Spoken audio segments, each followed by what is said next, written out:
آپ نے کہا کہ کسی مذہبی کتاب میں ڈائناسور کا ذکر نہیں ہے. افسوس کہ آج تک کسی میتھمیٹکس کی کتاب میں مجھے ڈائناسور کا ذکر نہیں ملا. تو اس کا مطلب میتھمیٹکس کی کتاب بیکار ہے؟ نہیں, اس کا وہ ٹاپک نہیں ہے. ریویلیشن کا اور مذہبی کتابوں کا ٹاپک یہ نہیں ہے کہ آپ کو آ کے بتائے سائیکل کیسے بناتے ہیں, یا آ کر یہ بتائیں کہ جو ہے ڈائناسور کب تھا. وہ تو موریلٹی سکھانے آیا ہے, گاڈ کے بارے میں بتانے آیا, نان فزیکل ریالٹی کی حقیقت کو سکھانے کے لیے آیا. ریلیجن سائنس کو روکتا ہے؟ نہیں روکتا. اگر روکتا ہے تو غلط کرتا ہے. ریلیجن سائنٹزم کو روکتا ہے, جس میں ہمارے جاوید صاحب مبتلا ہیں. سائنس اور سائنٹزم میں فرق ہے. سائنٹزم یہ ہے کہ آپ سمجھیں کہ سائنس اور سائنٹیفک میتھڈالوجی یہ نالج کو حاصل کرنے کا واحد سورس آف نالج ہے. یہ ہے سائنٹزم. ہم اسے ریجیکٹ کرتے ہیں. ہم سائنس کو تو ترقی کرتے ہیں, بھائی آپ ہماری پوری تاریخ کر لیں, پڑھ لیں تو آپ کو پتہ چل جائے گا. بہرحال یہ الگ ٹاپک ہے. اس کے بعد انہوں نے ایک لفظ کہا, ویٹیکن نے فتویٰ دیا. ویٹیکن کا فتوے سے کوئی تعلق نہیں ہے, دونوں کانٹراڈکٹری الفاظ ہیں. اس کے بعد انہوں نے کہا کہ بھائی ہمیں نہیں معلوم. اگر نہیں معلوم تو کلیئرلی کہہ دینا کہ نہیں معلوم ہے, اس میں کیا حرج ہے. تو وہی تو میں کہہ رہا ہوں نا کہ آپ کہہ دیں کہ نہیں معلوم, لیکن کلیم کیوں کر رہے ہیں کہ گاڈ ایگزسٹ نہیں کر رہا ہے.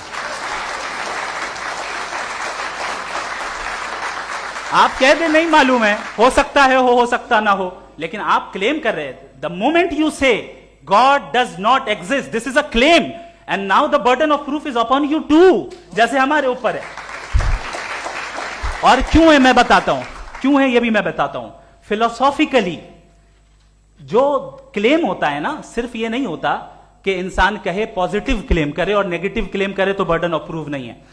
آپ مثال کے طور پہ میں کہوں کہ فلاں اس کمرے میں کوئی نہیں ہے, میں نے ایک نالج کا کلیم کیا ہے. اس کمرے میں کوئی نہیں ہے, میں نے ایک نالج کا کلیم کیا. یا تو میں کہوں مجھے نہیں پتا, ہو بھی سکتا ہے نہیں بھی ہو سکتا ہے, دس از ناٹ اے کلیم. لیکن جب میں کہہ رہا ہوں کہ وہاں کوئی نہیں ہے, یا میں کہہ رہا ہوں وہاں کوئی ہے, دونوں کلیم ہے اور دونوں کے اوپر برڈن آف پروف ہے. ہمارے اوپر بھی برڈن آف پروف ہے. میں نے کنٹینجنسی آرگیومنٹ دیا, اسے توڑ کر دکھائیے. آخری چیز, انہوں نے کہا کہ خدا دنیا بنانے سے پہلے 150 سال پہلے یا کروڑوں سال پہلے کیا کر رہا تھا. ارے حضرت, چلیں بہرحال میں جواب دے دیتا ہوں.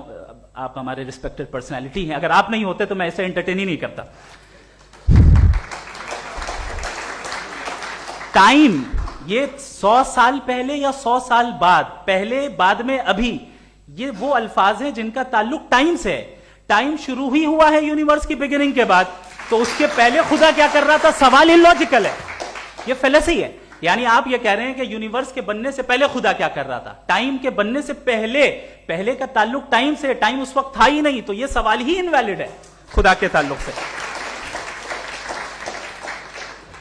دوسری چیز, آرگیومنٹ آف کنٹینجنسی جو میں نے آپ کے سامنے پیش کی ہے, آپ نے بار بار یہ پروف کیا اور یہ کہہ رہے ہیں کہ گاڈ آف گیپس. دیکھیں پہلے نہیں معلوم تھا, سائنس نے کر دیا. سمپلس کی مثال سے میں سمجھا دیتا ہوں.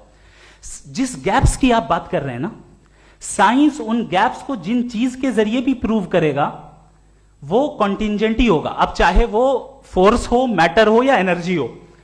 لہذا سوال ہمارا اس وقت بھی ویلڈ ہوگا جب تک کہ آپ نیسیسری بینگ پہ نہ آ جائیں, اور انفینٹ ریگریس پاسبل نہیں ہے of causes in practical world. تو ظاہر ہے کہیں رکنا پڑے گا, جہاں رکیں گے وہی خدا ہے. دوسری